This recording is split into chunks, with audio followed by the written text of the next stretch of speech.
प्रकाश जावड़ेकर। उपसभापति महोदय,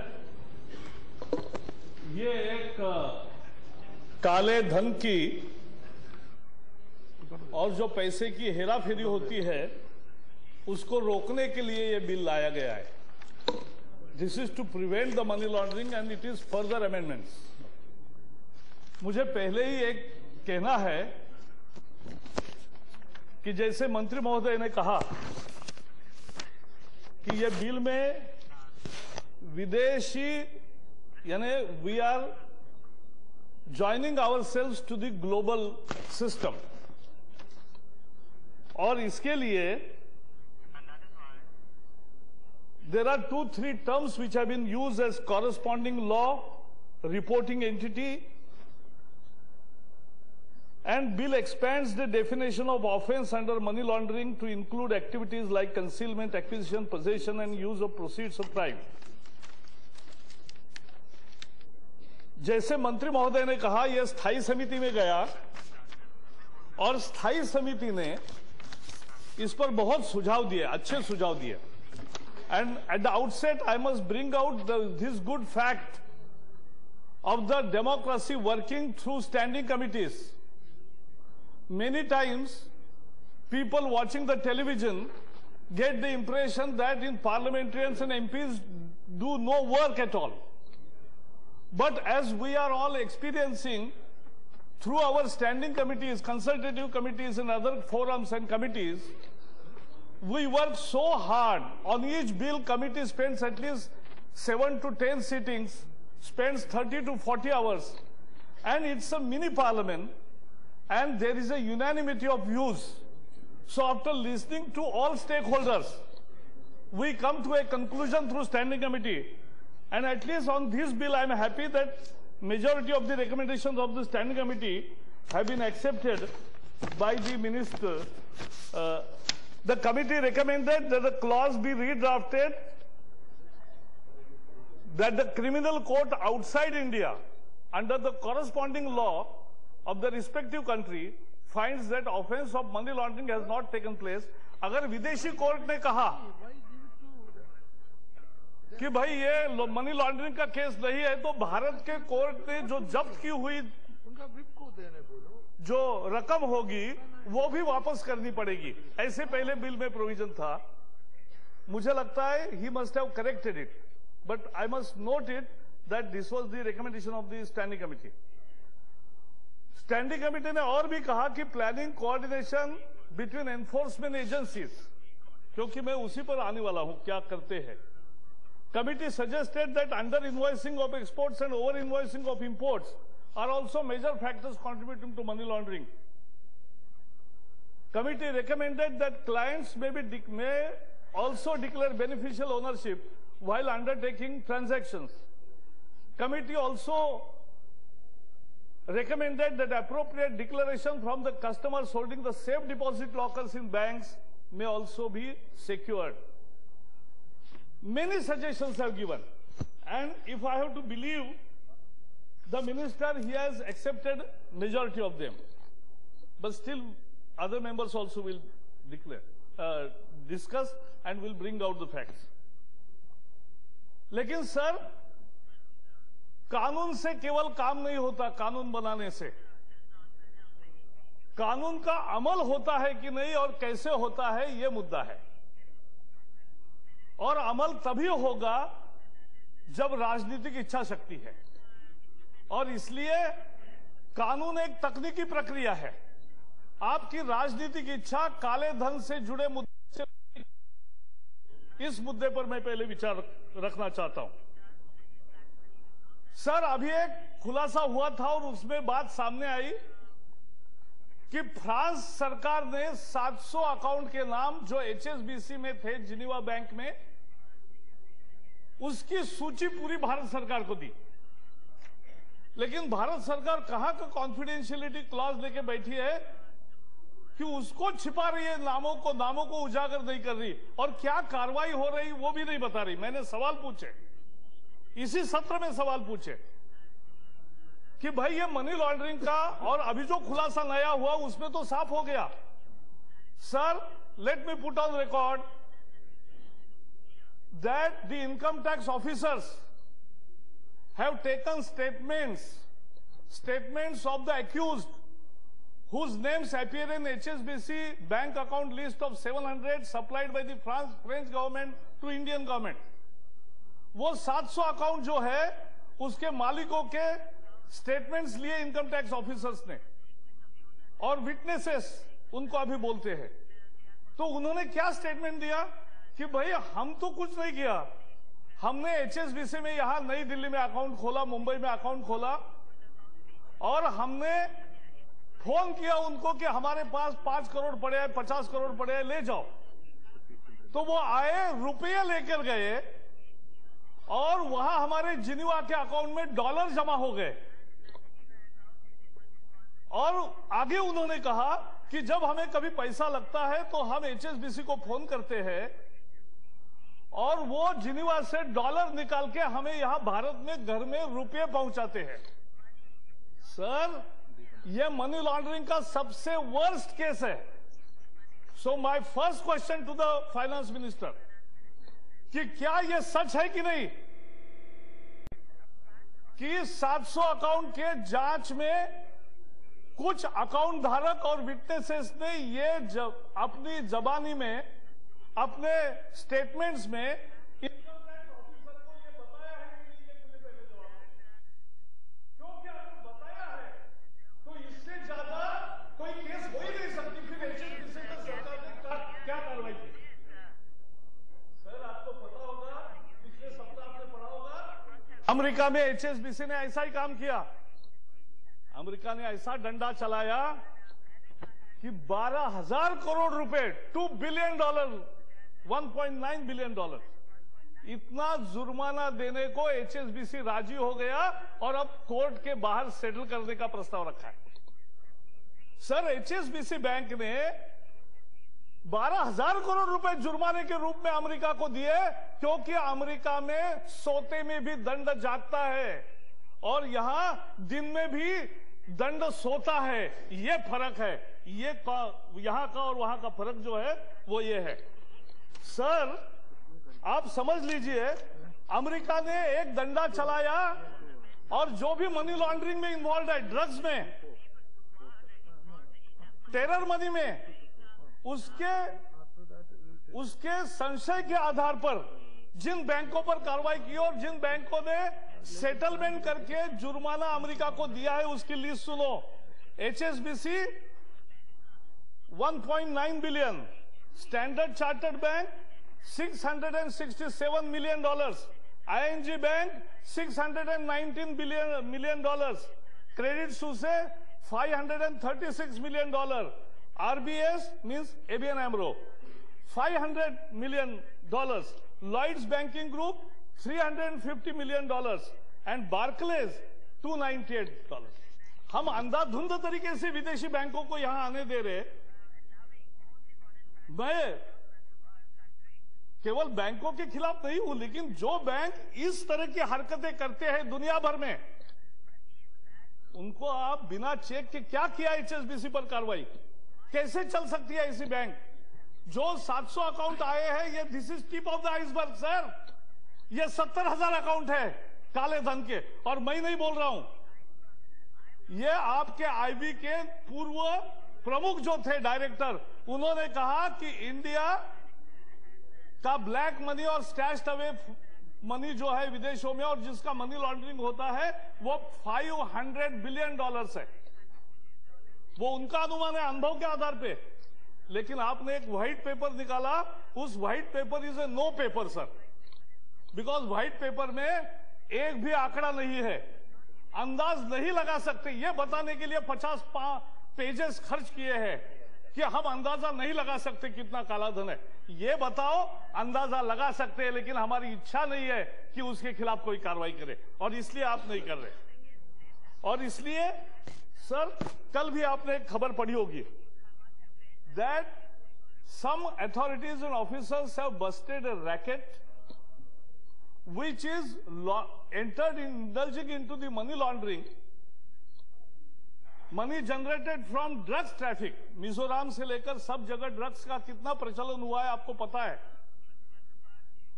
और वहां ड्रग्स का कारोबार करके जो मनी लॉन्डर करते हैं वो धन नक्सलवादियों के हाथ में शस्त्र खरीद करने के लिए जाता है। इसका खुलासा नया हुआ है, आपके ही सरकार के अधिकारियों ने किया है। अब मेरा सवाल है आगे क्या करोगे? एक दिन हम ये न्यूज पढ़ते हैं, आगे कुछ नहीं होता सर, आगे कुछ नहीं होता। और इसलिए ये ड्रग मनी अगर घूम रहा है और उससे अगर विदेशी शस्त्र, Chinese weapons are being purchased by ultras in north east and ultras of left wing extremism, तो सरकार क्या कर रही है? इसको कड़ाई से प्रतिबंध करने का जब तक आपकी राजनीतिक इच्छा नहीं है, कानून बनाने से काम नहीं चलेगा। कानून से अधिकारियों को अधिकार मिलेगा, अधिकारी अपने मनमानी करेंगे, लेकिन सरकार की अगर डायरेक्शन नहीं है, सरकार की इच्छा नहीं है, तो ये काले धन के विरोध की लड़ाई हम कभी जीत नहीं सकते। कानून बनाने से नहीं, नियत, केवल नीति नहीं, नियत अच्छी होनी चाहिए, तभी बन सकती है सर। गृह मंत्री हमारे सुशील कुमार शिंदे है, नए हैं। चिदम्बरम जी बहुत साल वहां काम किए, लेकिन वो मन में जो आता है वो बोलते हैं। सुशील कुमार जी उन्होंने कह दिया कि टेरर का मनी भी ये अपने एक्सचेंज में और शेयर मार्केट में जा रहा है। आतंकवादियों का पैसा अगर शेयर मार्केट तक जाकर मनी लॉन्डर होके अगर आतंकवादी संगठनों को मिलता है, तो कितनी बड़ी गंभीर बात उन्होंने कही। क्या ये केवल कानून उसको रोक पाएगा? अगर सरकार की राजनीतिक इच्छा नहीं है तो वो नहीं रोक पाएगी। अब सुशील कुमार शिंदे जी के उस बयान के आधार पर मैंने एक प्रश्न पूछा और वित्त मंत्री चिदम्बरम जी ने कल मुझे जवाब दिया है कि इस सप्ताह में कि ऐसा टेरर का मनी ये शेयर मार्केट में लगा हुआ ऐसा कोई सबूत अपने पास नहीं है। फाइनेंस मिनिस्ट्री का एक जवाब है। तो ये हो रहा है सर। मैं एक और कहना चाहता हूं, even your own enforcement directorate has warned you on this bill. A time barring provision in the legislation to prevent money laundering can aid offenders and cause huge losses to the exchequer. The chief of the adjudicating arm of Enforcement Directorate has warned. You must have received his communication. I want specific answer to that, what you have done to address this concern, because this is important concern. Sir, जैसे मैंने कहा कि यह under invoicing, over invoicing तो एक व्यापार में ऐसी प्रथा बन गई क्योंकि आपके नियम भी कभी कभी विचित्र होते हैं। कितनी विदेशी मुद्रा बाहर लेके जा सकते हैं, कितना क्या करते हैं, वो नियम अगर दुनिया के आज के रीत में नहीं बैठते हैं तो लोग ऐसा करने पर मजबूर होते हैं, वो न करने दे। इसलिए सभी कानूनों को एक होलिस्टिक अप्रोच से देखें। कैश ट्रांजैक्शंस है सर, एक देश में अपने में से बहुत लोगों को मिले होंगे, अभी इस कानून में 30 लाख का जो एक शेड्यूल बी था कि 30 लाख के ऊपर के ट्रांजैक्शन होंगे मनी लॉन्ड्री के, तो वो कानून के तहत आएंगे। वो अब सब ए शेड्यूल में डाला है, तो अब कोई सीमा नहीं है। 1 पैसे का भी काले धन का मुद्दा है या 1 पैसे का भी मनी लॉन्ड्रिंग का मुद्दा है, तो आप उसमें जांच कर सकते हैं। एक तरह से अच्छी बात है, लेकिन उसकी व्यावहारिकता को भी देखना चाहिए कि आखिर आपके पास तो मशीनरी कम है। एनफोर्समेंट डायरेक्टरेट सर, सेबी ने कहा, सेबी से अपेक्षाएं देश की बहुत है कि सेबी ऐसे ऐसे गलत चीजों पर ध्यान रखे, लेकिन सेबी ने कहा हमारे पास इतने लोग नहीं है और इसलिए हम ये सारे रेगुलेटरी फंक्शंस नहीं कर सकते। तो आरबीआई भी रेगुलेटर नहीं होगा, सेबी भी रेगुलेटर नहीं होगा। अगर enforcing agencies are understaffed, how you are going to meet the challenge of the ever-growing menace as you described it, sir? You described that it is a overgrowing menace with knows no boundaries. Geophysical boundaries का कोई मतलब नहीं, सारी दुनिया एक है काले धन के व्यापार में। और इसलिए उस मुद्दे को लेकर हम आज चिंता आपत्ति जताते हैं कि ये कैश ट्रांजैक्शन का भी आपको कभी विचार करना चाहिए। एक प्रपोजल लोगों में घूम रहा है कि जो कहता है 5,000 10,000 से ऊपर का कैश ट्रांजैक्शन होगा तो चेक के द्वारा करने के लिए कहिए। If you are serious about inclusion financial inclusion of all sections of society and if you are doing it, then you have to put some limits on cash transaction also, because ultimately that is where money laundered and money generated through illegal means, maybe a crime money, maybe a drug money, maybe a terror money, maybe a black money, that is the tax avoidance money. तो ये जो सब होता है, ये टालने के लिए आपको जरूर काम करना पड़ेगा, और वो करने के लिए जब तक आप पूरे कदम नहीं उठाओगे तब तक एक कानून बनाने से केवल बात नहीं चलेगी। और इसलिए सर, इसी इच्छा को लेकर मैं और एक सवाल आपको पूछना चाहता हूं कि इस देश में पिछले 8 साल में यूपीए सरकार ने भ्रष्टाचार के सारे रिकॉर्ड तोड़ दिए,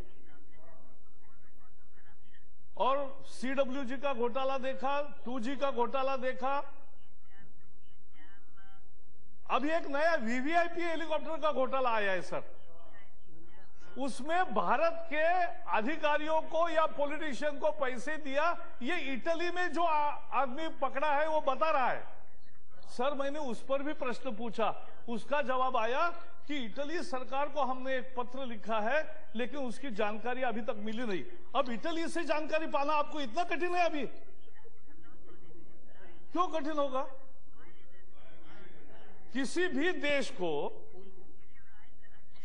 देश में अगर सरकार की इच्छा है तो अभी 24 घंटे में जानकारी, क्योंकि वो छप रही है, वहां भी छप रही है, यहां भी छप रही है कि वहां टेप रिकॉर्डेड संभाषण है, कैसे पैसे घुमाए वीवीआईपी हेलीकॉप्टर डील में। 15 हेलीकॉप्टर लिए प्रधानमंत्री से लेकर सभी प्रमुख नेताओं के लिए, लेकिन 15 हेलीकॉप्टर खरीद में 6,000 के करोड़ खरीद में भी घोटाला है, और घोटाला 600 करोड़ का घोटाला होगा। ये पैसे कहां गए? आप तो जानकारी लेने को ही मना कर रहे हो। इटली को हमने पत्र लिखा है, पहले भी एक ऐसा पत्र लिखा था इन्होंने कि हमें जानकारी दो, और फिर दूसरा पत्र अपने विदेश में जो काम करते हैं एम्बेसी के एम्बेसडर, उनको पत्र लिखा कि ये पत्र भेजा है, उपचार करके है, एक फॉर्मल पत्र है, फॉर्मेलिटी है, आप उनको कहिए कि इसमें कोई ज्यादा जल्दी करने की जरूरत नहीं है। सर, ये नियत का मुद्दा है, और इसलिए सर मुद्दा है कि ये वीवीआईपी हेलीकॉप्टर जैसे ये इतने घोटाले हुए, अभी कोल का घोटाला हुआ, आपको मालूम है 17 billion tons of coal reserves worth 50 lakh crore rupees is distributed to 140 private companies for free. Government wants us to believe that it is given on platter for free. भाई, उसमें यह कंडीशन नहीं है कि आप इलेक्ट्रिसिटी के दाम कम करोगे, 2 रुपए में इलेक्ट्रिसिटी दोगे, ये बंधन नहीं है। केवल कोयले के खदाने आपने मुफ्त में दे दिए। सर, जिस कांग्रेस के सरकार में राशन कार्ड फ्री नहीं मिलता, वहां कोयले के खदान फ्री मिलेंगे, ये कौन बिलीव कर सकता है? और इसलिए ये जो मैंने ये मुद्दा क्यों उठाया, इसलिए उठा कि इसमें बहुत बड़ी रकम है, उसका मनी ट्रेल क्यों नहीं करती आपकी एनफोर्समेंट एनर्जी? सीबीआई ने कहा है, सीबीआई ने चार्जशीट में कहा सीडब्ल्यूजी में कि कितना घोटाला हुआ। 2G में सीबीआई ने चार्जशीट में कहा है कि 30,000 करोड़ का घोटाला हुआ। मैं पूछना चाहता हूं कि 30,000 करोड़ में जो रिश्वत का मुद्दा है, वो पैसे कहां गए? आपने केवल एक अनसिक्योर्ड लोन की केस को देखा और बंद होगी फाइल। ये फाइल अगर ऐसे बंद करते जाओगे तो this is cover of operation. It is not fight against black money, it is not fight against money laundering. और इसलिए मनी लॉन्ड्रिंग के खिलाफ अगर फाइट करनी है तो ये जो घोटाले सामने आए हैं, सीडब्ल्यूजी लेकर, 2G लेकर, कोल का घोटाला हो, वीवीआईपी हेलीकॉप्टर घोटाला हो, इन सब में पूरी जांच मनी ट्रेल की होनी चाहिए और मनी ट्रेल का काम एनफोर्समेंट डायरेक्टोरेट को दो। क्यों रोकते हो? क्यों रोकते हो उनको कि मनी लॉन्ड्रिंग जो हुआ है, लेकिन हम अरे पैसे यहां से वहां गए और पीएन रूट से वापस आ रहे। वही मैं बता रहा हूं अभी सब आपको कि पीएन रूट से जो वापस आते हैं, हमने बार बार मांग की कि भाई इसको बंद करो, रिव्यू करो। जो चीज ठीक नहीं है और अगर अनुभव के आधार पर पाते हैं कि ये रूट ठीक नहीं है, तो you must act very courageously on those issues, but you are not doing, sir. Why no money trail? Please answer me.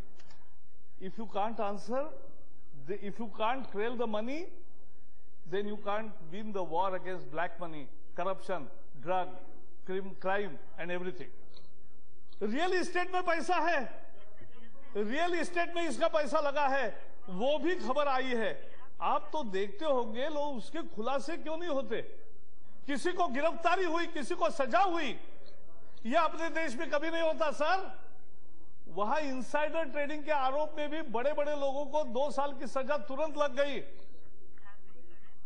लेकिन यहां किसी को सजा लगती नहीं, क्योंकि ये इन्हीं के सब लोग सगे संबंधी और सभी अगर उस भ्रष्टाचार में होंगे तो उनके खिलाफ काम कौन करेगा। और इसलिए सर बिल एक टेक्निकल चीज है। Try to conclude only. Yes, 4 I am minutes concluding more. Only 4 because minutes. I have only 4 minutes and I will be concluding in 2 minutes, sir. Oh, very good. That's very good. Sir, इसलिए political will नहीं है तो कानून काम नहीं करेगा, political will है तो कानून काम करेगा। इसलिए सोते में भी दंड जागता है, ये आप कहोगे कि नहीं और वो दिखाओगे कि नहीं, ये आपका एक्शन प्लान क्या है, ये हमें बताइए। नहीं तो हर अधिवेशन में आप 1-2 अमेंडमेंट्स लेकर आएंगे और कहेंगे कि अब हम ग्लोबल स्टैंडर्ड में गए हैं और अब हम ग्लोबल व्यवस्था में आए हैं और अब हम टास्क फोर्स में आए हैं। ये सब सर बताने की चीजें हैं। एक्शन लेके आप जब ब्लैक मनी के बारे में पेपर देते हो, white paper which reveals nothing, which is a no paper, because country was expecting that it will reveal how much money is stashed away, how government is going to bring it back, and how it is going to wage a war against all this malpractice in the system. लेकिन उसके लिए sir सरकार ने कोई कालबद्ध कार्यक्रम नहीं दिया है। और इसलिए मुझे एक ही कहना है कि ये लड़ाई अगर जीतनी है तो नीति भी ठीक होनी चाहिए, कानून भी ठीक होना चाहिए और नियत ठीक होना चाहिए कि सोते में भी दंड जागता है। ये अब भारत में होगा।